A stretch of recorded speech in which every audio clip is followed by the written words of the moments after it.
Hi guys, Friday public talk Geetanjali మళ్ళీ వచ్చింది. ఎందుకు వచ్చిందో నాకు తెలియదు, బట్ ఈ రివ్యూ తెలుసుకుందాం. భయ్య, ఈ మూవీ అయితే నాకు అస్సలు నచ్చలేదు భయ్య. ప్లస్ లు మైనస్ తెలుసుకునే ముందు బేసిక్ స్టోరీ లేనేమంటే భయ్య, వరుసగా 3 ఫ్లాప్ ఇచ్చిన డైరెక్టర్ ఇంటికి వెళ్దాం అనుకుంటాడు. బట్ అదే సమయంలో ఒక సినిమా డైరెక్ట్ చేయడానికి అవకాశం వస్తుంది. ఒక కండిషన్, ఊటీలో ఉన్న సంగీత్ మాల్ లోనే చేయాలని ఉంటుంది. అంజలికి ఆ మాల్ కి వెళ్ళిన అన్ఎక్స్పెక్టెడ్ గా జరిగిన సంఘటన ఏంటి భయ్య? ఈ మూవీ అయితే మొత్తం ఆర్టిఫిషియల్ గా అనిపించింది భయ్య.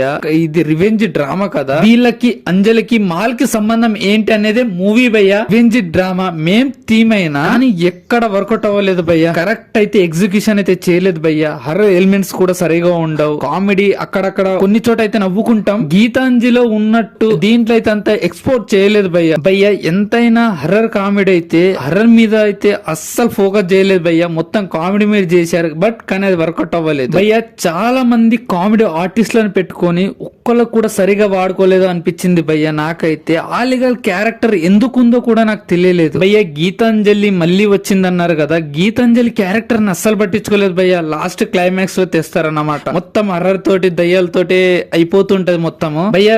విలన్ క్యారెక్టర్ అయితే అస్సలు వర్కౌట్ అవ్వలేదు భయ్య. అంత స్ట్రాంగ్ కూడా రాయలేదు. మెయిన్ థీమ్ వదిలేసి మిగతా అంతా చేశారనిపించింది ఈ మూవీ చూశాక భయ్య. టెక్నికల్ విషయం వస్తే cinematography, background music, visuals, screen play, direction అస్సలు ఒక్కటి కూడా భయ్య అనుకూలంగా అయితే అస్సలు వర్కౌట్ అవ్వలేదు అనిపించింది నాకైతే. కమెడియన్ సత్య గారి క్యారెక్టర్ అయితే చాలా అంటే చాలా బాగుంది భయ్య. ఇతనే ఒక్కడే సినిమా మొత్తాన్ని భుజం మీద మోసాడు అనిపించింది నాకైతే. ఇది భయ్య movie review. Okay, thank you so much. ఈ రివ్యూ నచ్చినట్లయితే like, share, subscribe, watching more videos. Thank you so much.